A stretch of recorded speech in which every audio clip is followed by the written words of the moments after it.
कि आज उन्होंने मुझे हरियाणा की जो राजनीतिक राजधानी है, कहते हैं जहां अड़ जाए जींद उड़ा दे सबकी नींद, तो जींद के इस धरती पर, इस पावन धरती पर आने का अवसर दिया है।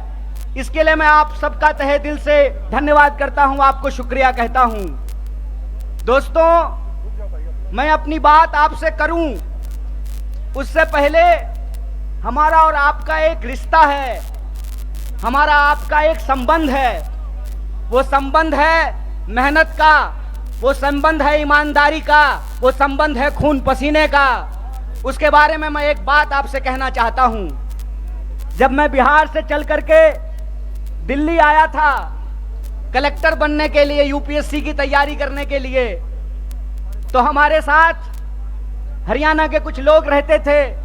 रोहतक के, झज्जर के, चरखी दादरी के, यमुनानगर के, सिरसा के, करनाल के, अंबाला के, पानीपत के, सोनीपत के, उनके साथ रहते हुए हमने हरियाणा के बारे में बहुत कुछ जाना है। एक बार की बात है, हमारे हरियाणा के एक दोस्त ने कहा, भाई कन्हैया रोटी खा ले। तो मैंने कहा, भाई साहब दोपहर का वक्त है, हम लोग रोटी नहीं चावल खाते हैं। तो मेरे हरियाणा के उस दोस्त ने कहा, भाई हम चावल भी खाते हैं तो उसको रोटी खाना ही कहते हैं। भले तू चावल खा ले, लेकिन मैं तो यही कहूंगा रोटी खा ले तू।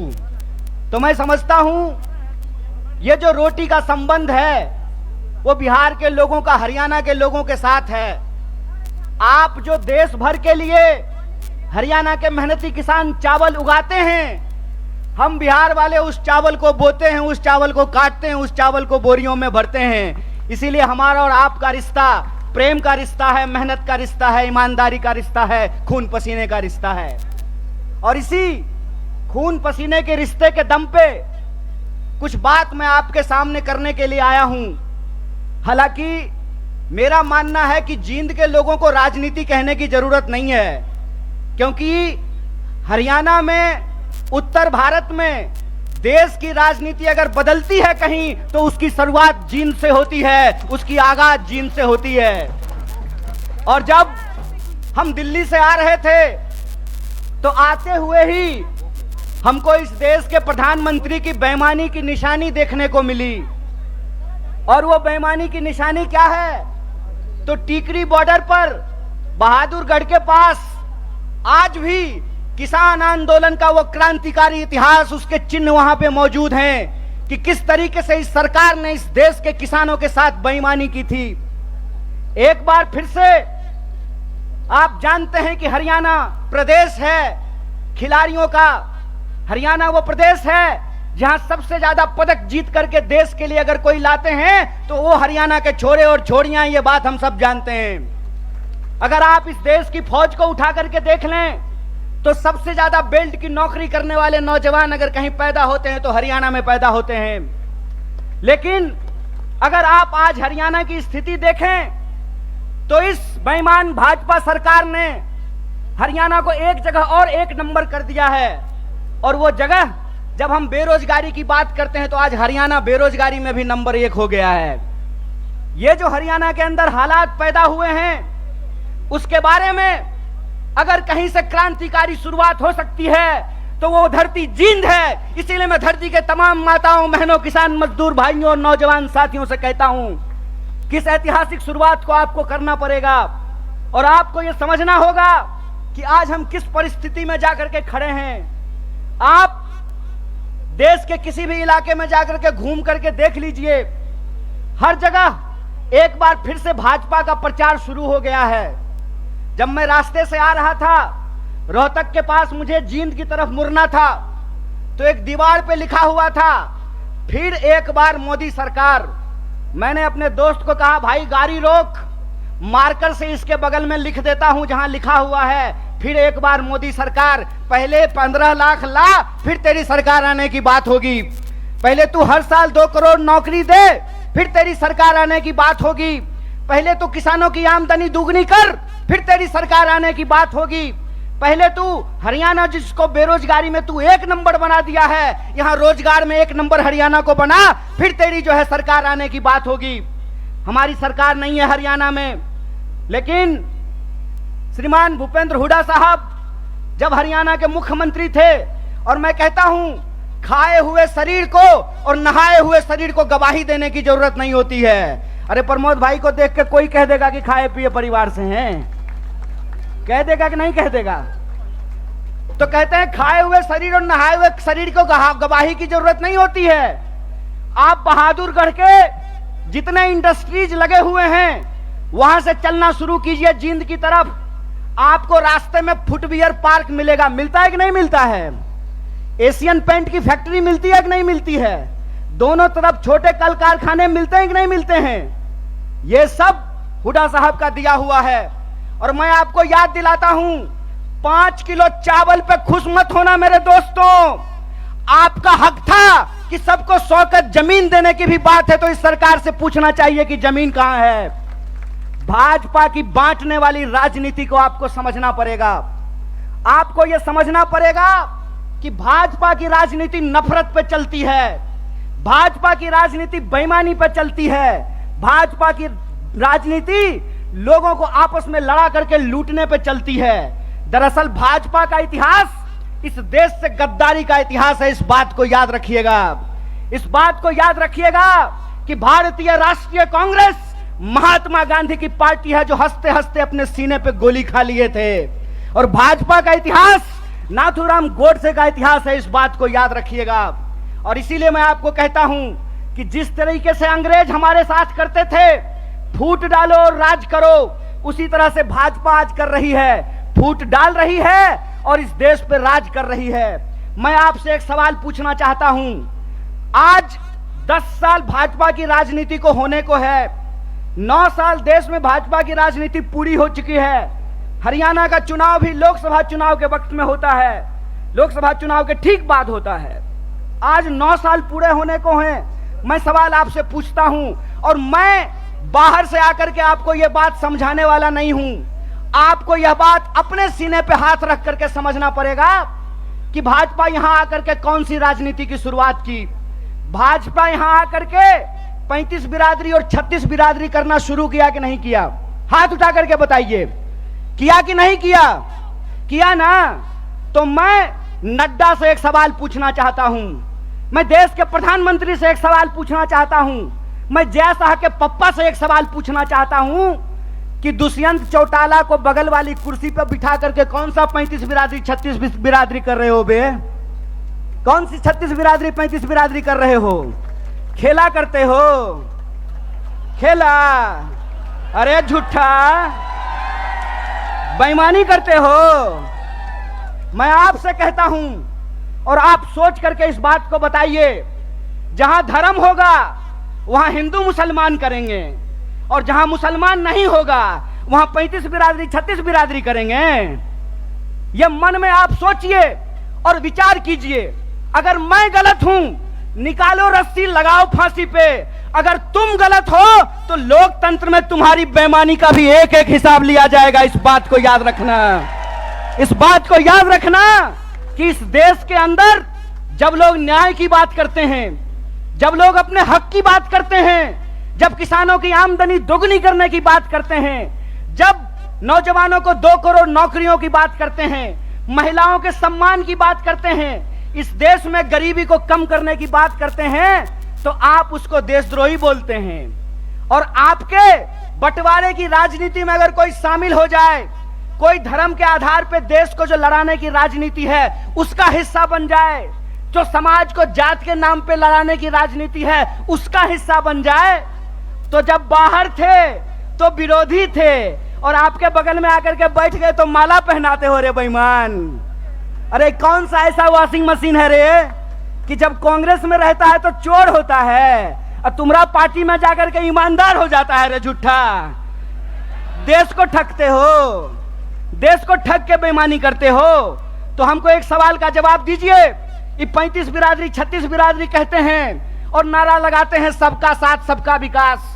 अगर सबका साथ सबका विकास नारा है तो हरियाणा में 35 बिरादरी 36 बिरादरी कौन कर रहा है? भाजपा इस सवाल का जवाब दे। ये सवाल मैं पूछना चाहता हूं। और मैं ये सवाल पूछना चाहता हूं कि हरियाणा के इस तरफ पानीपत में, सोनीपत में 35 बिरादरी 36 बिरादरी, यमुना जी के उस पार 35 बिरादरी 36 बिरादरी नहीं।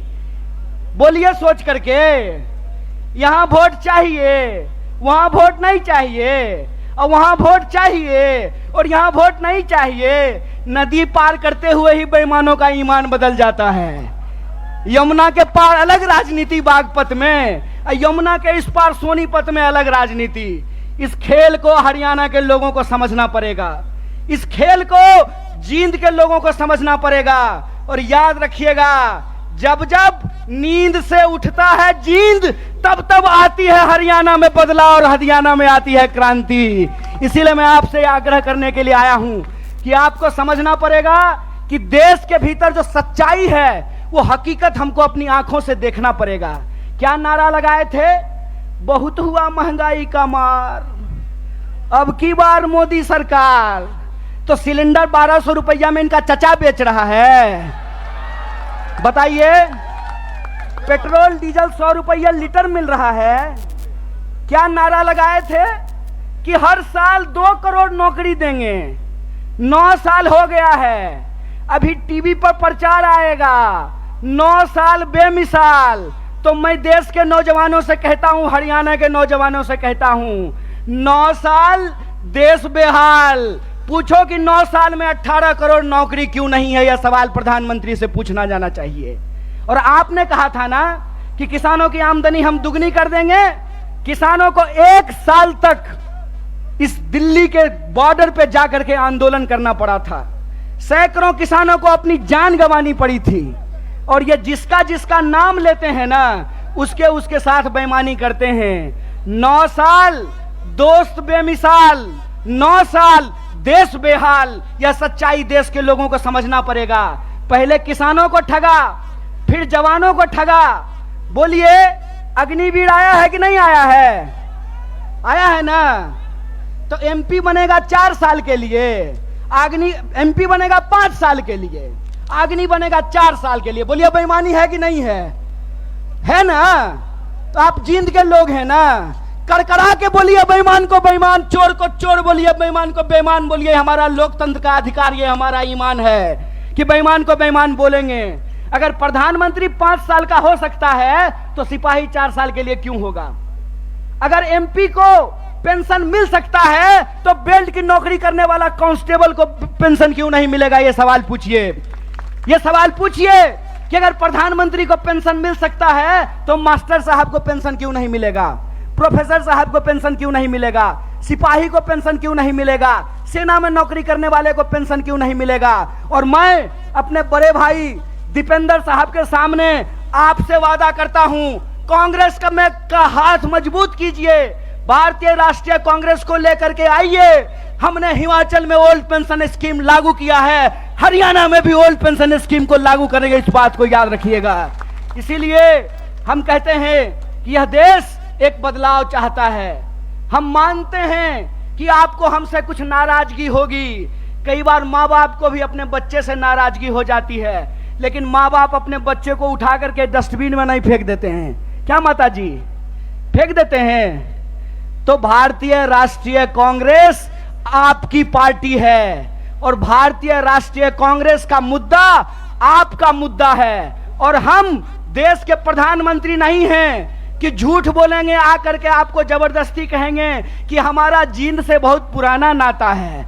अरे प्रधानमंत्री जी, जींद से आपका पुराना नाता है ना, तो एक और मेडिकल कॉलेज यहाँ खुलवा दीजिए।